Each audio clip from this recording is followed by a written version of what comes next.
নমস্কার, সবাই কেমন আছেন? আশা করছি সবাই খুব ভালো আছেন আর আমিও ভালো আছি। ড্রিম লাইফ বিউটির আরও একটি নতুন ব্লগে আপনাদের সবাইকে জানাই স্বাগত। আজকের দিনটা ছিল শনিবার আর এখন বাজে সকাল 6টা। এখন থেকেই আজকের ব্লগটা আপনাদেরকে সঙ্গে নিয়ে শুরু করছি। আশা রাখছি আজকের ব্লগটাও আপনাদের কাছে খুব ভালো লাগবে। আজ সোনার বাবার একটু সকাল সকাল কাজ, তো সেই জন্য একদম বাসি জামা কাপড় চেঞ্জ করে সোজা চলে আসলাম রান্নাঘরে। সোনার বাবার জন্য চা বানিয়ে নিচ্ছি আর তার সঙ্গে সঙ্গে আমাদের জন্য একবারে চা বানিয়ে নিচ্ছি। তো চা বানিয়ে তারপর সোনার বাবাকে দেবো। সোনার বাবা আজকে চা খেয়েই যাবে আর তারপর একটুখানি ছাতু মুড়ি খেয়েই আজকে কাজে যাবে, কারণ অত সকাল সকাল না কেউ ভাত বা রুটি কিছুই খেতে চায় না। তো সেই জন্য এখন চা বানিয়ে নিচ্ছি। আর এদিকে দেখুন জানলাটা একটু খুলে দিলাম, আর জানলাটা খুলতেই না এত ঠান্ডা হাওয়া আসছে। তো তারপর আবার জানলাটা কিছুক্ষণ পরেই আমি বন্ধ করে দিয়েছিলাম। তো এদিকে চা হয়ে গেছে, আমাদের জন্য লিকার চা বানিয়েছি। তো সোনার বাবাকে চাটা দিয়ে আসি আর তার সঙ্গে সঙ্গে আমিও চা খেয়ে নেব, কারণ এই সকালবেলা শীতের সময় এক কাপ চা খেতে ভীষণ ভালো লাগে। আর যতক্ষণ না চা খাওয়া যায় ততক্ষণ মানে চায়ের জন্য মনটা কেমন যেন করে, মনে হয় যে কখন যে এক কাপ চা খাবো।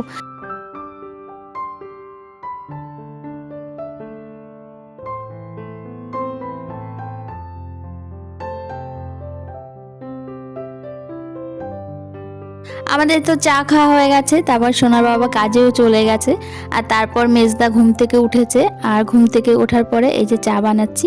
আমরা তো লিকার চা খাই, কিন্তু মেজদা দুধ চা খায়। মেজদা যেহেতু চিনি ছাড়া মানে সুগার আছে, তো চিনি খায় না, আর চিনি ছাড়া লিকার চা জানেনি তো কেমন লাগে। তো সেই জন্য মেজদার জন্য একটুখানি দুধ চা করে দিচ্ছি, আর মেজদা দুধ চাই খায়। 1 কাপ মতো চা, 1 কাপ চা বানাতে না ভীষণ অসুবিধা হয়ে যায়, মানে সবসময় তো 5 কাপ 6 কাপ করে চা বানাই। আর 1 কাপ চা বানালে না তাল পাওয়া যায় না, মনে হয় যেন কম হয়ে গেল বা বেশি হয়ে গেল এরকম একটা মনে হয়। তো এদিকে চা বানানো হয়ে গেছে। আর দুধ চা কিন্তু আমরা অনেক দিন আগে খেতাম, কিন্তু এখন একদমই খাই না, আর খেতে ভালোও লাগে না। মাঝে মধ্যে যদি দুধ চা খাই তাহলে মনে হয় যেন চা খাইনি। ছেলে এদিকে ঘুম থেকে উঠেছে আর বিছানাটা তো এখন গোছাতে হবে। ঘুম থেকে উঠে পড়েছে, এখন প্রায় ওই 9:30 মতো বাজে।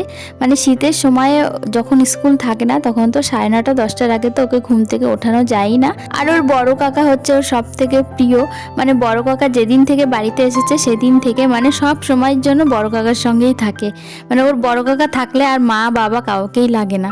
তো যাই হোক, এদিকে আমি বিছানাটা গুছিয়ে নিচ্ছি আর ও ঘুম থেকে উঠে গিয়ে ওই বড় কাকার কোলের মধ্যে গিয়ে বসেছে। আমি ওকে হালকা উষ্ণ গরম জল দিয়ে এসেছি, ওটাই ও খাচ্ছে। আর এদিকে আমি বিছানাটা গুছিয়ে নিচ্ছি।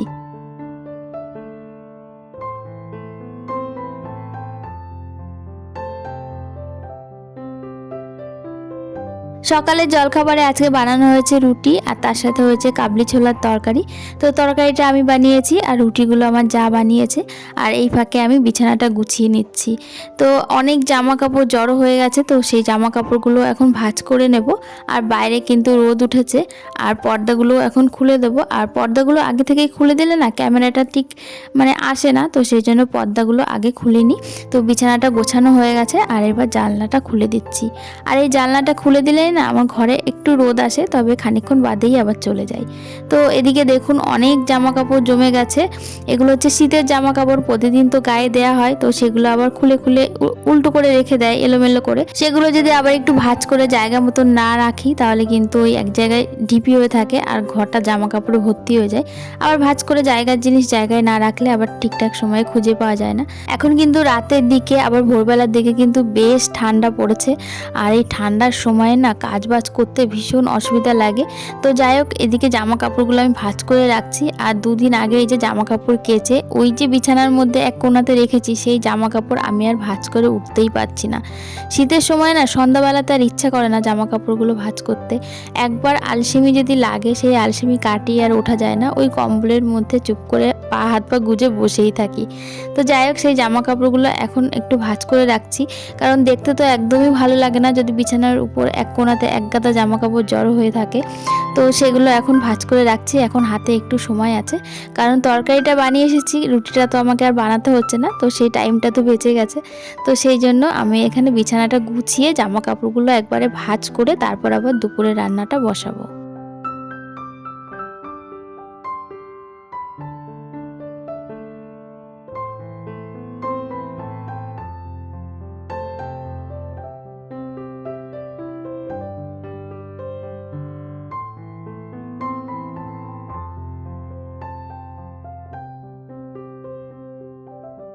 এখানে আমার সমস্ত জামা কাপড় ভাঁজ করা হয়ে গেছে। এবার জায়গা মতো জামা কাপড়গুলো রেখে তারপর যাব রান্না করতে। আজকে দুপুরে খুব বেশি রান্না বান্না হবে না, একদম সিম্পল মেনু, ডাল তার সঙ্গে ভাজা আর একটা মাছের তরকারি।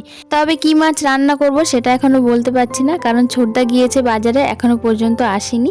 আর এদিকে আমি রান্নাঘরে এসে আগেই ডাল রান্না করে নিয়েছি। আজকে ডাল করেছি হচ্ছে কচুর কাঠি দিয়ে ডাল, আর এদিকে একটা ভাজা করব। আর আজকে ভাবলাম 2-3টে ফুলকপি বাড়িতে রয়েছে, আর ফুলকপি ভাজা শীতকালে বেশ ভালো লাগে গরম ভাতে। তো সেই জন্য ফুলকপি একটু ছোট ছোট করে কেটে নিয়েছি, আর তার সঙ্গে একটা আলু দিয়েছি, দিয়ে এবার ফুলকপি আর আলুটা ভাজা করে নেব।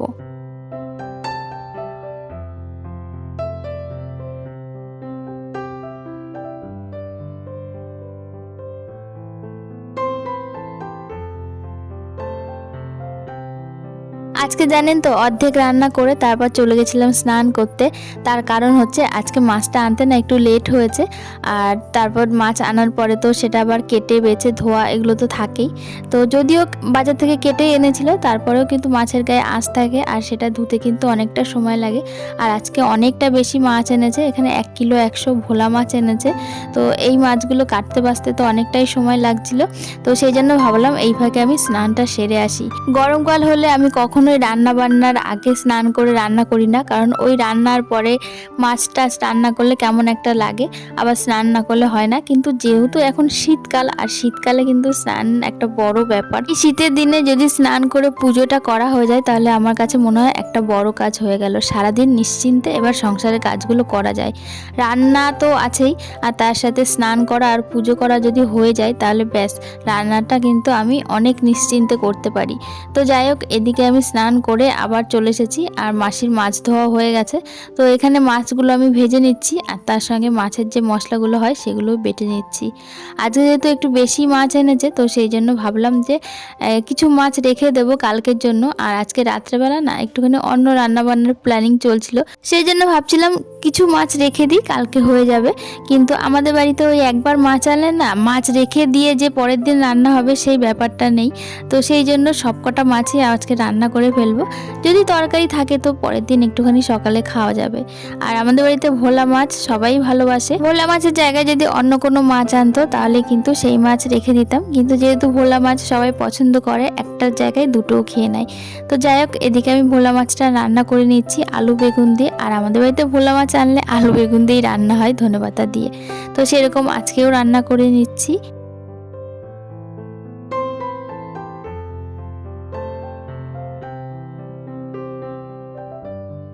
তো এদিকে আমার ঝোলটা ফুটে গেছে, আর এবার মাছগুলো সমস্তটা দিয়ে দেবো। আর ভোলা মাছে খুব একটা ঝোল রাখা হয় না, খুব সামান্য ঝোল, গামাখা মাখা তরকারিই হয়। তো এদিকে মাছগুলো দিয়ে দিলাম, আর মাছগুলো ঝোলের মধ্যে একটুখানি চেপে চেপে দিয়ে দেবো, যাতে মাছের মধ্যে ঝোলটা ঢুকে যায়। আর নামানোর আগে ভাজা জিরে ধনে বেটে রেখেছিলাম সেটা দিয়ে দেবো, আর বেশ খানিকটা ধনেপাতা দিয়ে তারপর নামিয়ে নেবো।